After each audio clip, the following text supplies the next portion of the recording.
السلام علیکم دوستوں، کیسے ہیں جی؟ اچھا، میں بات کروں گا آج کچھ دینی حوالے سے کہ محمد ہماری بڑی شان والے، جن کی خاطر ہماری بخشش ہونی ہے، جنہوں نے ہماری خاطر دعائیں مانگی، اللہم اغفر لی امتی، یا اللہ میری امت کو معاف فرما. تو مطلب بڑا عرصہ وہ دعائیں کرتے رہے، سجدوں میں پڑے رہے، یا اللہ میری امت کو معاف فرما.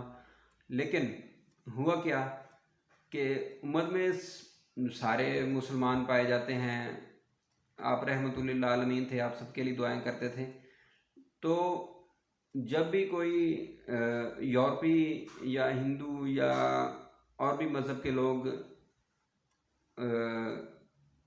ہمارے حضور کے خلاف، ہمارے حضور کی شان میں گستاخی کرتے ہیں، تو یقیناً ہمیں دکھ پہنچتا ہے، کیونکہ وہ سب جہانوں کے لیے رحمۃ للعالمین بن کر آئے. تو 57 اسلامی ممالک ہیں. جب کوئی مسئلہ بنتا ہے تو کون زیادہ احتجاج کرتا ہے؟ پاکستان میں ہوتا ہے زیادہ تر احتجاج.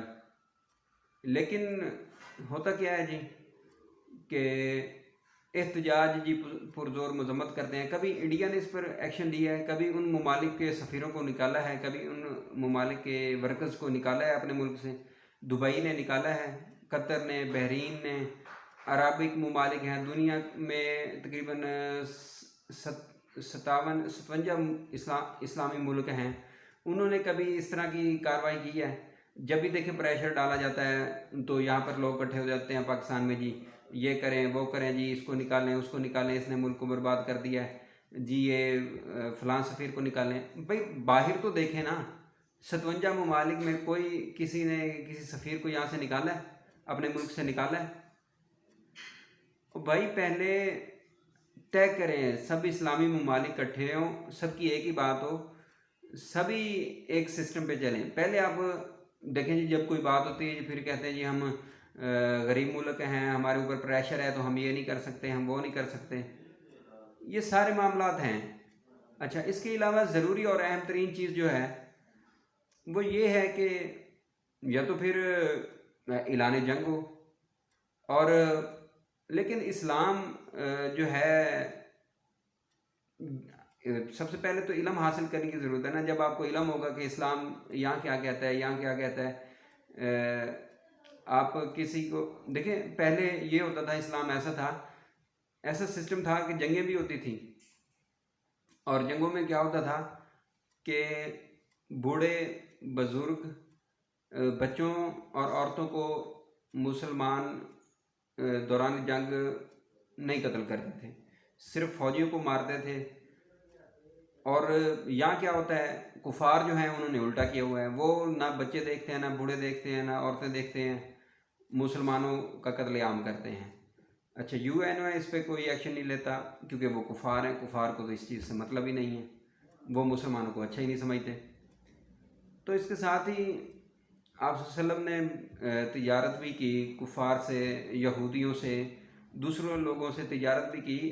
آپ کے پاس لوگ امانتیں رکھتے تھے، اور آپ صلی اللہ علیہ وسلم کے پاس جب امانتیں رکھتے تھے تو امان وہ واپس ان کو ملتی تھیں، جس سے وہ آپ صلی اللہ علیہ وسلم کے حسن و اخلاق سے، آپ صلی اللہ علیہ وسلم کے حسن و اخلاق کو دیکھ کر وہ لوگ مسلمان ہوئے کہ یار ایک شخص اتنا ایماندار ہے، ہم نے اس کو اتنے پیسے دیے، امانت دی، اتنے دینار دیے، اتنے درہم دیے، اس نے ہماری امانت میں خیانت نہیں کی، ہمیں واپس کیے. تو یہ میسج ہمارے حضور نے دیا، ہمیں سکھایا کہ آپ نے بھی ایسے ہی کرنا ہے، امانت میں خیانت نہیں کرنی، سود نہیں لینا دینا، اور اس طرح کی کئی چیزیں تھیں جو ہمارے حضور ہمیں سکھا کے گئے. تو ہم نے کہاں اس پر عمل کیا ہے؟ ہم نے تو حضور پاک صلی اللہ علیہ وآلہ وسلم کی چند سنتوں کے سوا کسی پر عمل کیا ہے؟ آپ صلی اللہ علیہ وسلم نے فرمایا اولاد جوان ہو جائے تو اس کی شادی کریں. ضروری یہ نہیں کہ آپ کے پاس جائیداد ہو، بنگلے ہوں، جہیز دیا جائے، نہیں. آپ صلی اللہ علیہ وسلم نے کہا جی اگر اولاد جوان ہوگی تو آپ اس کی شادی کریں، بے شک آپ تھوڑا سا مطلب جو مناسب سامان ہوتا ہے گھر کا وہ دے کے اسے الوداع کریں. لیکن یہاں تو کمپٹیشن چل رہا ہے. ارے بھائی آپ مسلمان بنے ہوئے، نام کے مسلمان ہیں، ٹچ کے طور پہ استعمال کر رہے ہیں اسلام کو، پوری طرح آپ نے اسلام پر عمل کیا ہی نہیں. اسلام میں پردے کا حکم ہے، اسلام میں جہاد کا حکم ہے، یہ ساری باتیں قرآن ہمیں سکھاتا ہے، جبکہ ہم قرآن کو سمجھنا ہی نہیں چاہتے، کبھی ہم نے پڑھا ہی نہیں۔ پڑھیں، سمجھیں، اس میں ترجمہ ہے، ترجمے میں اللہ پاک کیا حکم دیتا ہے، ہمیں کیا کرنا چاہیے، یہ سب باتیں اللہ پاک نے بتائی ہیں، لیکن ہم سمجھنے کے لیے تیار ہی نہیں، جو ہمارے لیے بہت خطرناک چیز ہے۔ سب سے پہلے تو ضروری یہی چیز ہے نا کہ ہم اس پر عمل کریں اور قرآن کو سمجھیں۔ اللہ پاک ہمیں قرآن پاک پڑھنے اور سمجھنے کی توفیق عطا فرمائے۔ اس میں بڑی باتیں ہیں، حضور کی احادیث موجود ہیں، حضور نے بہت کچھ ہمیں سمجھایا ہے، بہت باتیں اس میں۔ بڑے بڑے عالم دین جو ہیں سوائے کفر کے فتوے دینے کے علاوہ اور کوئی اچھی بات سمجھانے کے لیے تیار ہی نہیں۔ دیکھیں جی، ملاوٹ کرنا آپ صلی اللہ علیہ وسلم نے منع فرمایا، جس نے ملاوٹ کی وہ ہم میں سے نہیں، جس نے سود لیا وہ ہم میں سے نہیں۔ اچھا، اس طرح کی اور بھی کئی باتیں درج ہیں کہ کتابیں بھری پڑی ہیں روایات سے، صحیح مسلم ہے، صحیح بخاری ہے، اچھا جناب ترمذی شریف کی کتابیں ہیں، تو اس میں کافی کچھ درج ہے، لیکن ہم نے کبھی پڑھنا گوارا ہی نہیں کیا، ہمیں پتہ ہی نہیں۔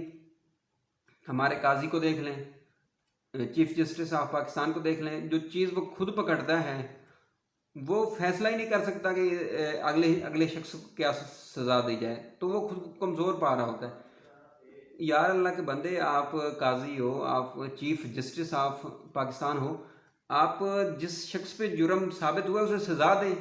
سیٹ کتنا ٹائم آپ کی بچ جائے گی؟ 1 سال بچ جائے گی، 2 سال بچ جائے گی، بالآخر سیٹ تو آپ کی جانی ہے۔ تو بہتر نہیں ہے کہ انصاف کر کے جاؤ تاکہ قبر و آخرت کی زندگی آسان ہو؟